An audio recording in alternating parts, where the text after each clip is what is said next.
The Wild West. It was lonely landscapes. It was six-shooters and silver spurs.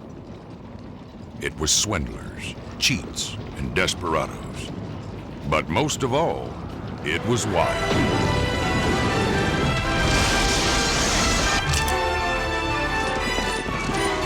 This here's a pictorial history of the making of the movie Maverick. A true account of the legendary gambler and the hardy men and women who fought to bring his story to the silver screen.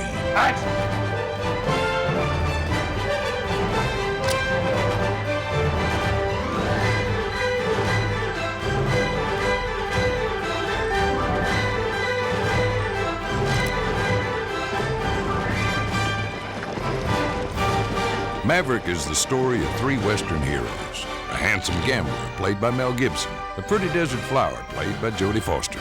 And a tough-as-nails lawman, played by James Garner, who find themselves in trouble just about all the time. We didn't know we were on sacred ground. Can't you just explain that to him? Yeah. It was put together by Richard Donner, Hollywood's top action director, leading the wildest bunch of filmmakers ever to swagger down a dusty street with pointed boots and a tripod. The legends still live on. Some say they traveled all over the West to bring Maverick to the silver screen. Others swear they're out there still. Well, that ain't exactly true, but it's almost that good. So pull up a chair, take a load off. This here's the story of the making of Maverick. Good, let's see B. So how does it all begin? Well, first of all, the story was written by William Goldman, same guy who wrote Butch Cassidy and the Sundance Kid. This guy knows a thing or two about writing cowboy movies. I'll give you something to remember.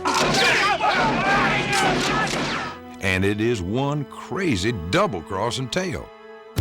Why don't I let the actors set up the story? They're good at keeping things simple. The Maverick wants to play in a big, really big poker game because he needs $3,000. No, he's $3,000 short. $3,000 short of the $25,000 entrance fee. You've got $22,000? All I need now is another $2,000 and I'm in the game. So he wins a smaller game. 5-card draw, all right with you? Whatever. Mind if I take 6? But it looks like Annabelle stole his winnings. Me? Twice. Well, you have to admit I was much better the second time. And the bank president owes him $1,000. I need that money right now. Of course, he hasn't got the money. Just give it to the end of the year. Until he gets robbed. And Maverick and Annabelle end up In a stagecoach. with Zane Cooper. You're spineless. That's right. But when Maverick goes to collect his $1,000, He realized that his $22,000 his $22,000 is already missing. missing. Pull yourself together, man. Everybody's looking. And that's just the beginning. It's a very simple plot. Well, I've heard simpler. Let's just say the plot twists around more than a rattler on hot cement. There's Indians, Russians, crooks of all descriptions, and $500,000 at stake in the biggest poker game of the century. And this can sometimes bring out the devilish side in even the nicest of people. Annabelle. How can I possibly go on without my wallet? Now, you might think with stars like Mel, Jodie, and Jim in the same show, they'd all be grabbing for top billing. But in Maverick, there was no such bickering. Everyone was in total agreement. The film is all about Bret Maverick. Well, I guess to put it simply, it's the story of Annabelle. The story's really about my character. They call me Coop. did he say that? Well, this silly-looking creature's named Maverick. An utterly charming, handsome, athletic. She's beautiful, intelligent, witty, irresistible. Larger-than-life American hero. It's called Maverick. I mean, that's the name of the film. I imagine they'll change that to Annabelle, Flower of the West. Zane Cooper, lawman. Zane Cooper Lawman. Zane Cooper? Is that what you said? If you think James Garner looks kind of comfortable in that Old West getup, you're right. Let's take a look at an early casting call with the director and see why that might be. Okay, next, please. Next! Who's this guy? Turn around, let's have a look at you. Thank you. James Garner. I'm here for the part of Zane Cooper, Marshal. Okay, Mr. Garner. Garner. Garner, sorry about that. Sorry, I'm sorry I didn't read that. What's your name, sir? Have you had any experience in Westerns, Mr. Garner? Garner. Garner. Westerns. In the late 50s, I starred in a television series. I created the role of Maverick. Wow, that could come in very handy for us. Certainly. Thank you. Do you mind turning around? So Jimmy got the part, and they were off and running. There was a movie to make, and it wasn't going to be easy. An army of filmmakers would travel thousands of miles through countless prairie dog towns. You could arm yourself for the journey, but nothing really prepares you for making a movie, especially one like Maverick. It's a picture with a lot of size, a lot of scope, and a lot of beauty, and so we decided to open it up. From camera trucks to prop truck and special effects and cast trailers and makeup trailers and bulldozers and Caterpillar, whatever, it adds up. I mean, there was times we had like up to 65 drivers. So the wagon train hit the trail. First stop, Dodge City. In their excitement, they failed to realize Maverick wasn't shooting in Dodge City, till someone spoke up. This does not seem right. And they turned around and headed towards Victorville, California. Now, while they're driving, let's talk a bit about Maverick. Who is this guy? I'm Bret Maverick, ma'am, and I'm pleased to meet you. He's a gambler that respects the art of gambling. Well, now, I bring all sorts of pluses to the table. I hardly ever bluff, and I never, ever cheat. He's inclined to drink milk and try and talk his way out of a problem rather than shoot or fight his way out of a problem. Now, you might be wondering, how did Mel Gibson get to be Maverick? Well, since the trail boss and the star have a history, let's let them pick up the story. Mel Gibson was the first person I thought of when we were casting Maverick. After all, we had done Lethal Weapon 1, Lethal Weapon 2, Lethal Weapon 3. I've done action movies before, but they've all been modern day with all the bang-bang and 9mm motorcycles and all that stuff. Did he say bang bang? Mel, he knows about 357 Magnum and the Rugers and all his automatics, but when it comes to the old six-shooter, in over his head. Oh, please. He's loved by the audiences, but he had to have some very special skills. He had to be able to twirl a six-shooter. I never really, done a Western, so I had to, bone up on the... Oh! I didn't. He had to be able to really handle a deck of cards. Unfortunately, Mel couldn't do any of this stuff, but what are we to do? We had to use him. He's the biggest star in the world. Oh! That's Mel. You'll cut that out, right? Why don't we go to a clip? What? Look, I don't see what's so great about it. Oh, Lord. Hey, where's the fire, son? I was just saying, I don't see what's so great about being brave. I'm a card player. I play cards, and call me a gambler. I want to become an old gambler. You, on the other hand, are a gunfighter. And an exceptional one at that, from what I hear. Yes, there would be showdowns. Slow down, don't shoot. Truth be known, playing Maverick was going to be a challenge.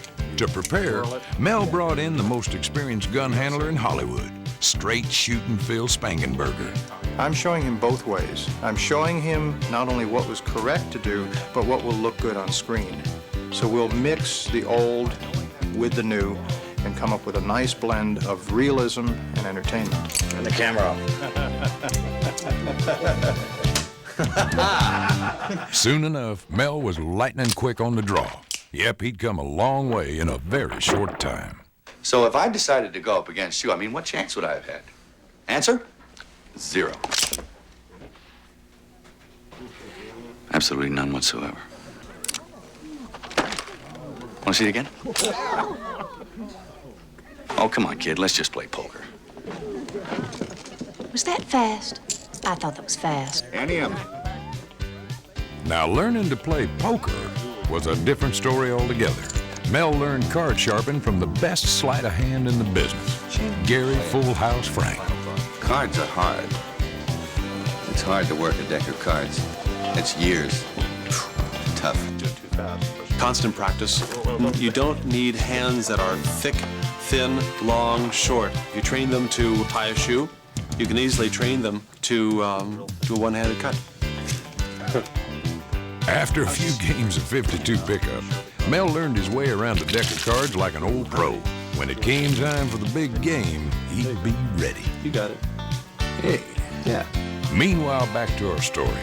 The wagon train next headed up to Lone Pine, California to grab a few shots, then on to Portland, crossing the Panhandle River and the Rocky Mountains. Ray, the camera operator, noticed they had taken a wrong turn. Excuse me, guys? And they did some backtracking. It was here on the Columbia River that the company reconstructed a very fancy riverboat for Maverick's big poker game. All right, let's stand by to rehearse, please. There'll be a separate cue for the whistle and the smoke.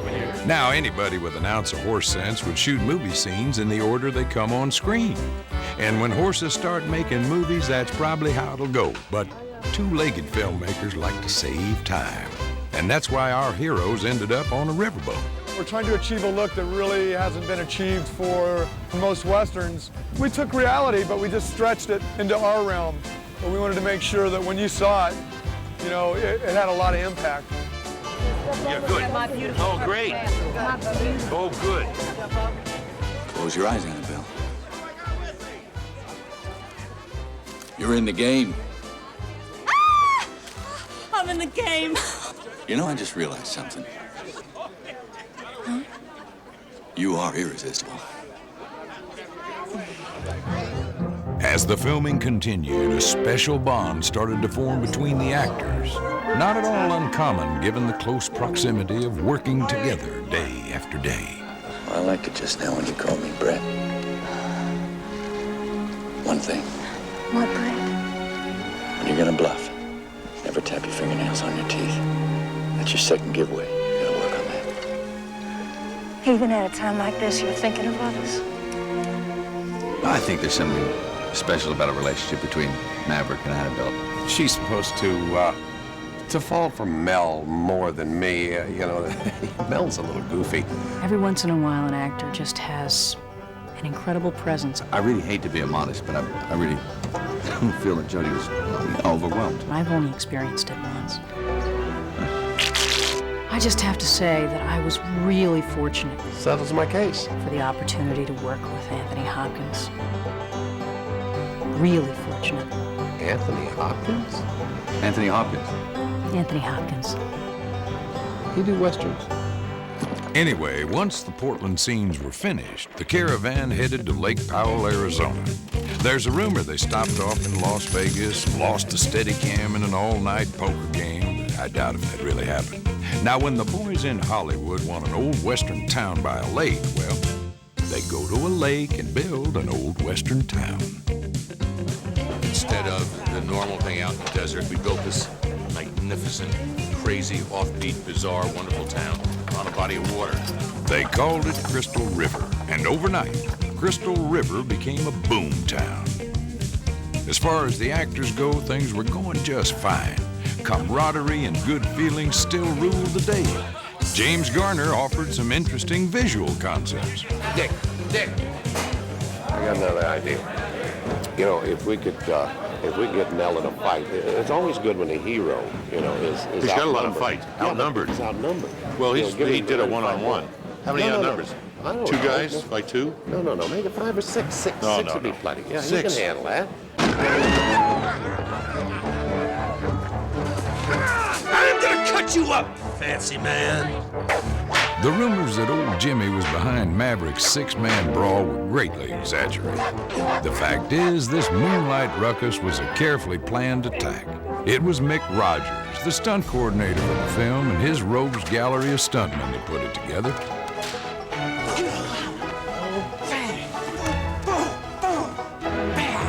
Then Mel stepped in to add his 2 cents. Right? Oh, sorry. It's good if it starts like this.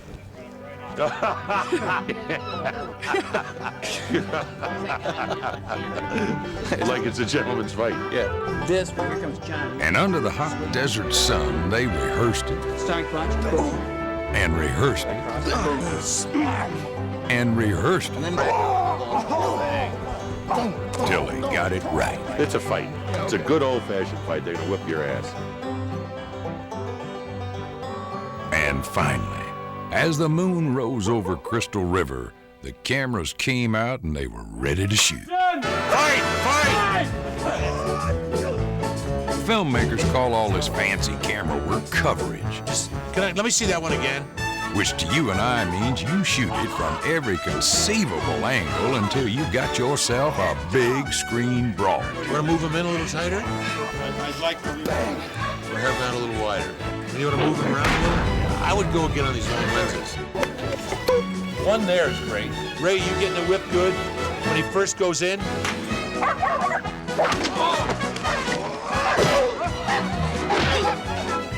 Ray? These boys were having some fun. Sorry, what do I do next? Backhand. Backhand. Okay, wait.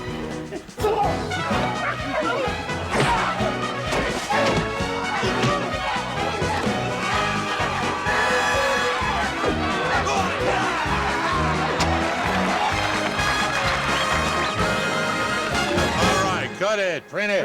Thank you. That's it. Very good. The next day was blistering hot.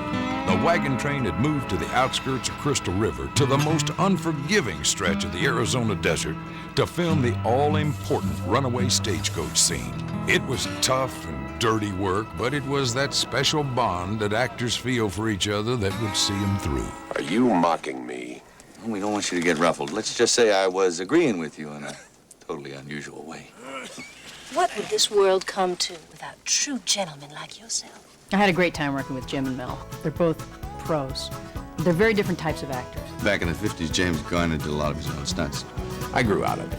Well, that's putting it mildly, isn't it? Mel is very impulsive and energetic. Hey, old timer, wake up! Wake up! Is he asleep? No, I think it's more serious than that. I think he's dead. Dead? Yeah. And Jim, well, he's always right there cheering him on. Well, then get up and stop the stage. Well, maybe goading him on is more accurate. Stop playing around and stop those horses. It's a great runaway stage. Hasn't been done in a lot of years like this. So when we were going to do this, you always go for the expertise. His name is Terry Leonard. He is and was one of the great stuntmen of our time, and he's become a stunt coordinator, stunt director. A lot of this is seat-of-the-pants stuff, you know. It's not a finite science. You can't computer it. You can't write a book about it, and it's almost like flying airplanes in the old days. Don't worry, nothing to worry about. I got it all under control. Well, I remember my first runaway stage. You know, with Mel Gibson, if you set a shot and you have to go to the bathroom or something, when you come out, he's doing what the stuntmen are doing, and you want to kill him. I don't want anybody to get hurt. And so I didn't go to the bathroom all those days I was there. Whenever possible, you know, I do my own stunts in his film. What's he doing back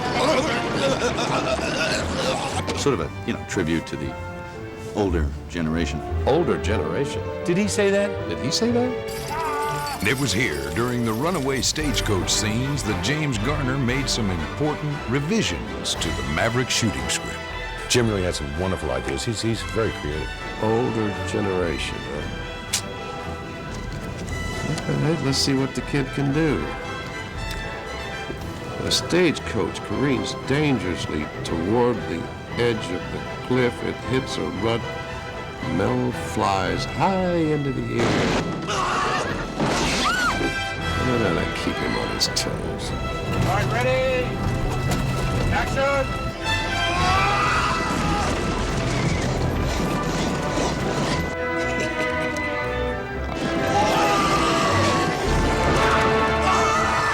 Cut it! Jesus Christ! Oh my God! Take us back to base camp. Take us back to base. That was wonderful. Now let's talk a little bit about the leader of this crazy cattle drive. Of all the directors stomping around the Wild West, none is more likable, more fun, 50-50, 60-40. Okay, 60-40, give me the gun. Here we go. Hey, here we go. and more vocal. It's a good idea. Action. Energy up. Action. Action. Ready, action. than Richard Donner. Say what? Not so much. This guy's exploits rival anyone's in the business, starting with a hitch or two directing TV in the 60s. From The Twilight Zone to Gilligan's Island, Donner did it all. But he always had one directing itch that needed to be scratched. Back then, I did all those westerns. I did, Have Gun Will Travel, Wanted Dead or Alive, Rifleman, you name it practically, and I did it. And they never gave me a Maverick to direct. So I thought this was going to round out my career. Suffice it to say, when you're hitched to Donner's wagon, you're in for a wild ride. I love working with it because of the atmosphere and the mood that gets created on the set, whereby you're allowed the freedom to just totally improvise. He loves to make you feel free. And I always say it's the key to a really good director is you get this feeling that when they're behind the camera and they're looking at your face, they're inside your face instead of looking at your face. And and it's a very comforting feeling. She's gonna almost scream because she's getting in trouble, and you're gonna go 1, 2, get down, straight, up. Do it again. Well, goddammit, this is it. Okay, stop. 1, 2, 3. Oh, wow. Get up. Stand up, W. Look serious. The crew is just as much participating in the experience of the scene as anyone else. And Donner talks to them during the takes just as much as he talks to us. Let's not stand around, boys. Hip hop, hip hop. Come on! All 3 cameras are exactly the same. Boring. Cut it. Hi, kid. You look like hell. Don't talk. You want to shoot it? Stop talking about it. Hey, Rick. Clark? Cut it. What? Thank you. Print it. The hot desert sun and the dusty roads were beginning to take their toll. Donner took one look around and said, let's move them out. And so they did. On to Yosemite and Indians. Not your run-of-the-mill scenery and not your run-of-the-mill Indians. Oh, we had kind of a lousy year. Not much left to hunt. So when this Russian Archduke came along and wanted to see the real West, so I said, okay. We get all dressed up in war paint and go whooping around like idiots. Of course, he's got to hear the war drums all the time. Where else? Yosemite. At the height of the season, leaves turning, everything changing. An Indian village in the middle of Yosemite. And rolling. Quiet. Don't talk.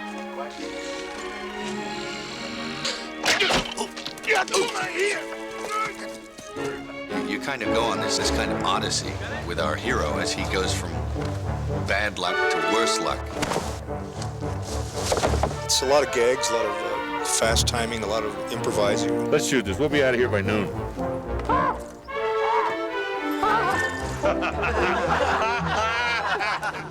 Now, as Maverick prepared for the big poker game, the crew headed from Yosemite down to Hollywood. Warner Brothers, home of the greatest westerns of all time. It was inside these stages they'd be shooting the climactic scenes of Maverick. Now, remember that riverboat we saw way back when? Well, I'm going to let you in on a little secret. The interiors of that riverboat were all recreated right here on a sound stage. And it was on this set that the big game took place. All right, gamblers, step right up and bring your money. A championship game, $25,000 dinner, $500,000 to the win. Winner takes all. And it's my intention, of course, to win it. I have 2 small pair. 8s. And 8s. The word spread like wildfire. Famous TV cowboys, old Western stuntmen, and country musicians descended on the Warner Brothers lot. No one was missing out on this game. Yep, Maverick was in town, and the storytelling, card-playing party was in full swing. Hi, I'm Doug McClure, and I played Trampus on the Virginia. Hi, I'm Kathy Mattea. I'm a country music singer. I'm Robert Fuller, Laramie and Wagon Train. Hi, I'm Waylon Jennings, and I'm a country singer. You might have heard 1 or 2 of my songs. Whoops!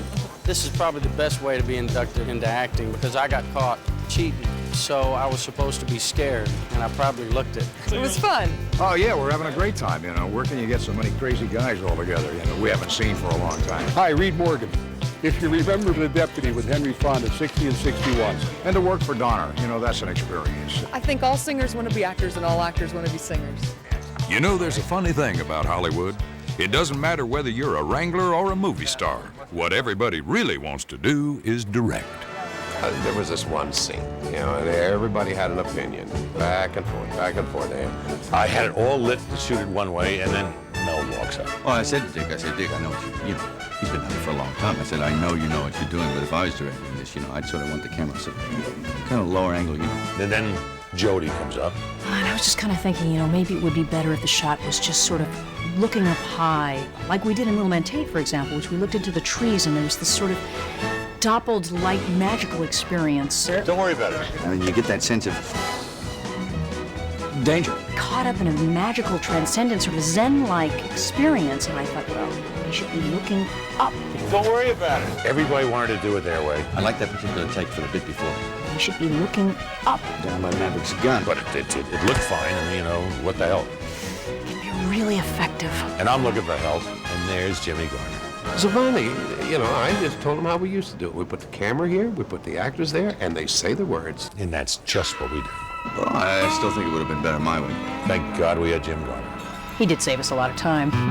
It's excellent. It seemed like there was no end to Jimmy Garner's frontier wisdom and knowledge of cowboy lore.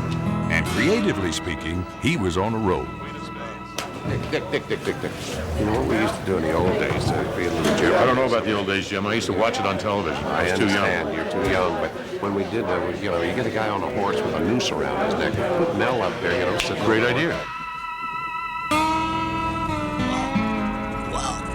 If you could get me out of this, I don't mean to be too presumptuous, but... Wait, what kind of safety is that on that? I mean, what if the horse slips out from underneath Mel or Make it the last shot in the picture. What do you care? Well, without giving too much away, let's just say Mel was well enough to hop on a bus with Jimmy Garner and head to Nashville. Here the boys joined country's top superstars to record the greatest gospel song of all time for the Maverick soundtrack. I thought it was a good idea to get a whole bunch of people together. The turnout here is just very exciting.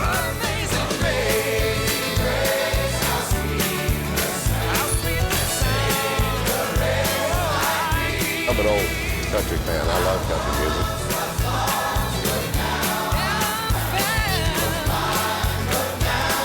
Atlantic's making an album, and this is going to be one of the records on it. All the proceeds go to charity.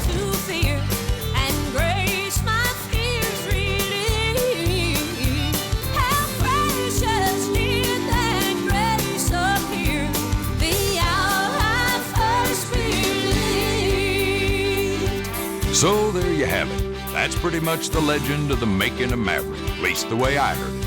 And even though these filmmakers are a humble lot, not taken to brag much, I know they're pretty happy with the way it all turned out. I'm just really proud of the film. I think we've done some real good work. Maverick really breaks some new ground. I think it sets a new standard. I think it sets a new standard for the Western genre. It's good and pure. Good, wholesome. A reverent tribute to everything good and pure in the American spirit. It's an important film. I don't mean to exaggerate. I don't mean to exaggerate. Really important. I think we changed filmmaking. Possibly forever. A Dick Donner motion picture tribute to the Old West. We're not talking Oscar material. We're talking Nobel Prize. A Richard Donner film. It's a Western. It's got good guys, bad guys, guns, sweaty horses, and some poker. It's a Western. It's a great Western. And funny.